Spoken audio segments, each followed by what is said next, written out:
Institutional capital is navigating a restrictive environment in 2026. High borrowing costs, geopolitical uncertainty, and shifting commercial demand have forced major real estate allocators into a defensive, halting posture. Against that backdrop of broad market caution, the United Kingdom's hospitality sector recorded a massive influx of liquidity. Newly released market data reveals that UK hotel investment reached approximately £2.1 billion. That figure represents the total for just 6 months, covering the first half of 2026. This sustained volume reinforces the UK market's position as a primary target for global institutional real estate capital. The data shows a highly targeted investment strategy driven by both geographic concentration and extreme selectivity. To understand how allocators are calculating risk and reward, we must deconstruct that £2.1 billion figure to see where the capital landed and how the deals were structured. This map of the UK tracks capital deployment, starting at zero in January 2026. Over 6 months, transaction volume rapidly accumulates, hitting £2.1 billion by July. Visualizing this distribution reveals an intensely skewed map. The capital clusters heavily in the southeast, rather than spreading evenly. This pattern represents gateway capital concentration.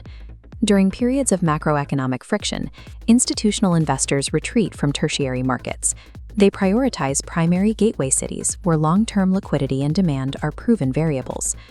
By isolating the heaviest capital flows within this network, we find a single primary node driving the national statistics. Any analysis of the 2026 UK hospitality market begins with the specific city that captured the vast majority of the volume. London remains Europe's dominant hospitality investment destination. The city captured approximately £1.4 billion of the total investment in the first half of the year. Structurally, that volume gives London a near monopoly on high-level transaction activity. As this chart illustrates, the capital accounted for 69% of all UK hotel investment transactions completed over the 6-month period.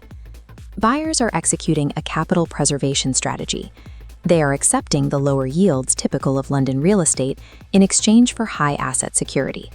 London provides that security through a deeply established tourism infrastructure and consistent corporate travel demand that historically survives economic downturns.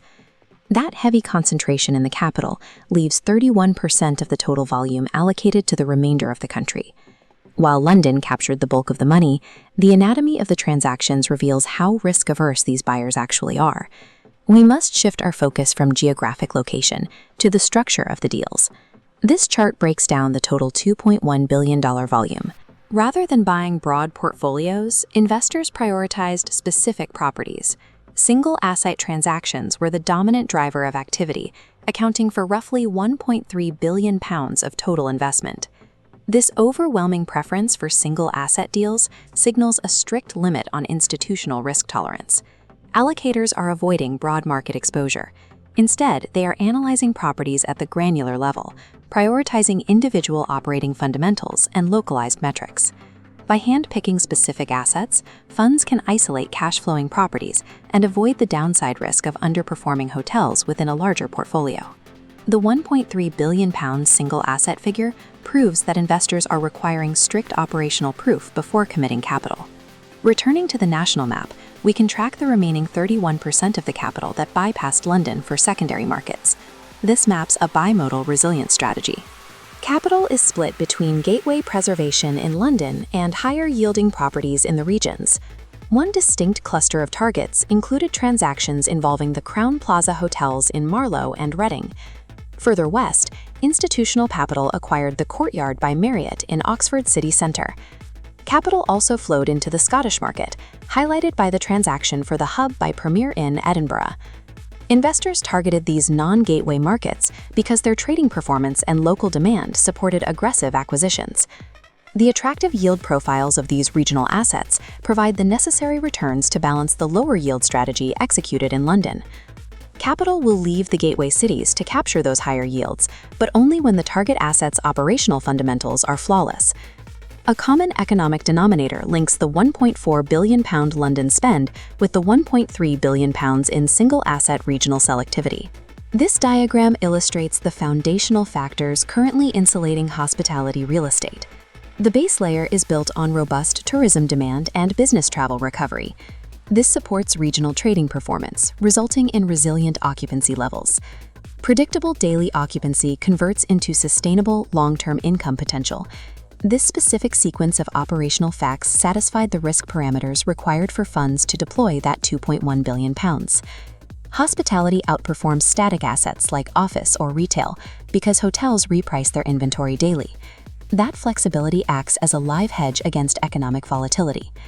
Based on the first 6 months, the momentum in hotel investment points to continued confidence entering the second half of 2026. Market analysts confirm that substantial capital remains available for deployment, provided the target assets meet those strict operational requirements. These financial flows drive physical changes in the urban environment. Heavy capital flow into the hospitality sector drives continuous urban regeneration, commercial property growth, and the development of local tourism infrastructure. The H1 data cements hospitality as one of the strongest performing segments across all commercial property markets. The institutional playbook is clear: secure scale and preserve capital in London, and target flawless single assets in the regions for yield. As long as allocators remain selective and the underlying operational metrics hold firm, the UK hospitality sector will continue to anchor commercial real estate growth through the end of 2026.